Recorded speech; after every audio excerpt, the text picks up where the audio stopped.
है कि मोदी साहब ने अंडर गिवन सर्कमस्टांसेस वेस्ट को एक जैब फेंका, एक थप्पड़ लगाया उन्होंने। The world's biggest economies have held formal talks for the first time in 5 years. Chinese President Xi Jinping and Indian Prime Minister Narendra Modi met on the sidelines at the BRICS summit in Russia. तो जहां भी जाते हैं ना उधर हिंदुस्तान बना देते हैं, और मुझे ऐसा लगता है कि वो हिंदुस्तान से कुछ 4, 5, 8, 10 प्लेन ना हिंदुस्तानियों के भर के लेके जाते हैं कि जहां भी वो जाएंगे वहां हिंदुस्तानी नजर आएंगे, हर जगह पे हिंदुस्तान नजर आएंगे। वॉशिंगटन में क्या देखा जा रहा है? एक तो शी जिनपिंग और प्राइम मिनिस्टर मोदी की मुलाकात, जारी बात है परेशानी का सबब होगी वॉशिंगटन में। चाइना को इस चीज़ के लिए सबसे पहले पाकिस्तान से पूछना चाहिए था, ताकि आपको भी पता है कि इंडिया और पाकिस्तान की कितनी गहरी दुश्मनी है और कितने गहरे मामलात ख़राब हैं इनके। तो चाइना को भी चाहिए था कि वो अगर हमारे किसी ऑपोजिट पार्टी से या ऑपोजिट मुल्क से जाके हैंडशेक कर रहा है तो सबसे पहले हमसे पूछना चाहिए। वो तो अमेरिका एज ए प्रॉक्सी कई लोग कहते हैं इंडिया को इस्तेमाल करना चाहते हैं अगेंस्ट चाइना। चाइना ने शायद वो जो एक ड्रीम है उसको भी जो है वो नुकसान पहुंचाया है। देखिए वो एयरपोर्ट पे उतरते हैं तो एयरपोर्ट पे भी आपको ऐसा लगता है कि हिंदुस्तान बन गया है, क्योंकि हर जगह पे आपको हिंदुस्तानी नजर आ रहे होंगे। एयरपोर्ट से बाहर आते हैं तो आप देखते हैं कि उधर खवातीन जो हैं उन्होंने हिंदुस्तानी ड्रेस पहने हुए हैं, हिंदुस्तानी कल्चर के बीच में उन्हें वेलकम कर रहे हैं। बहुत अच्छी बात है अगर मामलात इस बात तक गए हैं कि नॉर्मलाइजेशन आए, क्योंकि ग्लोबल पीस के लिए ये सबसे बड़ी अहम और इम्पोर्टेंट बात है। ठीक है, अगर वो इस हद तक मामलात को लेके चाहें कि पाकिस्तान और इंडिया के दरमियान में भी मामलात सारे नॉर्मलाइज होते हैं, तो ये हमारे लिए नहीं, ये इंडिया के लिए नहीं, ये चाइना के लिए नहीं, ये बल्कि ग्लोबली सबके लिए ये बेनिफिट है और सबके लिए ये बड़ी अच्छी बात है। चाइना के साथ जो पाकिस्तान का रिलेशनशिप है, जब हमेशा पाकिस्तान ने अपनी जियोपॉलिटिकल लोकेशन को, जब जियोग्राफिक लोकेशन को कैश कराने की कोशिश की है, क्या वो मजीद बढ़ेगी या कम होगी?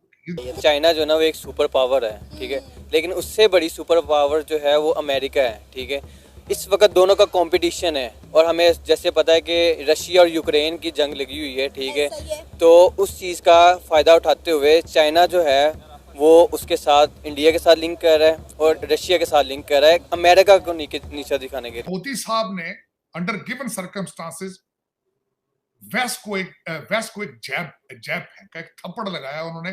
क्या वो इफेक्टिव है? चौथा सवाल इससे ये होगा कि इस नए इत्तेहाद से पाकिस्तान की इंपॉर्टेंस मजीद बढ़ेगी अमेरिका की नजर में, और चाइना के साथ जो पाकिस्तान का रिलेशनशिप है, जब हमेशा पाकिस्तान ने अपनी जियोपॉलिटिकल लोकेशन को, जब जियोग्राफिक लोकेशन को कैश कराने की कोशिश की है, क्या वो मजीद बढ़ेगी या कम होगी? इन चीजों पे बात करें। सबसे पहले एससीओ से शुरू करते हैं।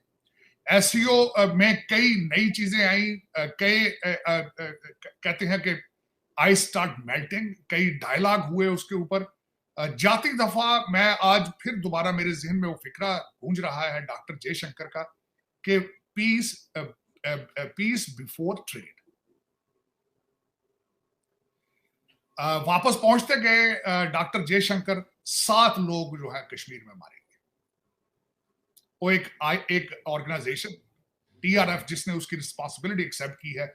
सुना है इट इज, मैं I am not well read about it, कि it's a arm of the Lashkar Taiba. उन्होंने उसकी रिस्पांसिबिलिटी एक्सेप्ट।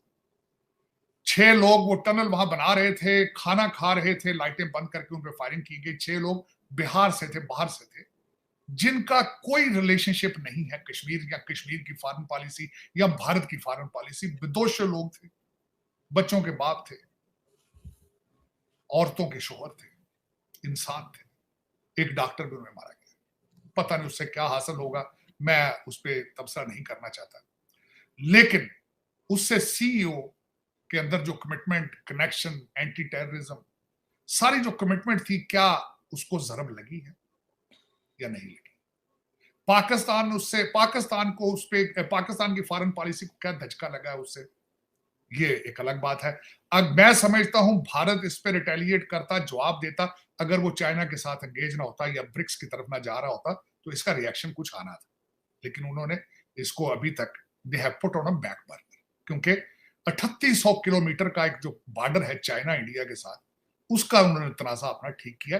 52 दफा उनके ट्रूप्स मिले थे, उनकी टाक्स हुई थी, उसके बाद वो इस कंक्लूजन पे पहुंचे हैं। ब्रिक्स का होना, मोदी साहब का वहां पे खुद जाना, और फिर उसमें खास कर जाके जो सबसे बड़ी बात है कि प्रेसिडेंट शी को मिलना, नए वादे होने, ये एक बहुत बड़ा एक सिग्निफिकेंट इवेंट है। और इसकी एक सबसे बड़ी वजह जो मैं समझता हूं, again, America is headless today, American weak foreign policy. China फायदा उठा रहा है उसका। चाइना इंडिया के साथ रिलेशनशिप ठीक करके अपनी एनर्जी कहां ले जाना चाहता है? वो ताइवान ले जाना चाहता है। और ताइवान किसके लिए डियर है, किसके लिए एक चैलेंज है?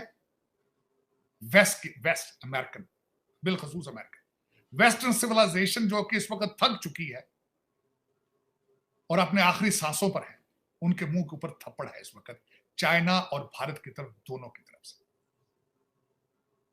और क्या ये इकट्ठे हो पाएंगे? क्या they have a will to do anything to stop it? Can they? ये बहुत बड़ा सवाल है। लेकिन मैं समझता हूं कि इस वक्त कहते हैं ना कि जिदे घर दाने उदे बाल भी सियाने। इस वक्त इंडिया के घर में दाने हैं और उनके पास एक जबरदस्त टीम है डॉक्टर जयशंकर की। मोदी साहब के पास पावर है, वोट ऑफ कॉन्फिडेंस है उनके पास, and world can see it. वो दुनिया को दिखा रहे हैं। 6 डिप्लोमेट्स को निकाला गया, उनको टेररिस्ट, उनको क्रिमिनल एक्टिविटीज में इन्वॉल्व बताया गया बगैर किसी सॉलिड प्रूफ के। ये उसका जवाब आ गया, ये उसका जवाब आ चुका। इलेक्शन है अमेरिका के अंदर, इलेक्शन। बाबा बाइडेन को कोई पता ही नहीं है कहां है, कहां किस बंकर में बैठा है, किस बेसमेंट में है, किस बीच पर बैठा है, हॉस्पिटल में है, घर है, कहां, किसी को। आज अमेरिका को मैं क्वेश्चन करना चाहता हूं पूरी दुनिया से, बल्कि बिलखसूस अमेरिकन से, आज तुम्हें कौन चला रहा है? आज अमेरिका के फैसले कौन कर रहा है? ये क्वेश्चन मार्क है। इसका फायदा कौन कौन उठा रहे हैं? बीबी नेतन्याहू फायदा उठा रहे हैं इसका, पुतिन इसका फायदा उठा रहे हैं, अब चाइना ने भी फायदा उठा लिया।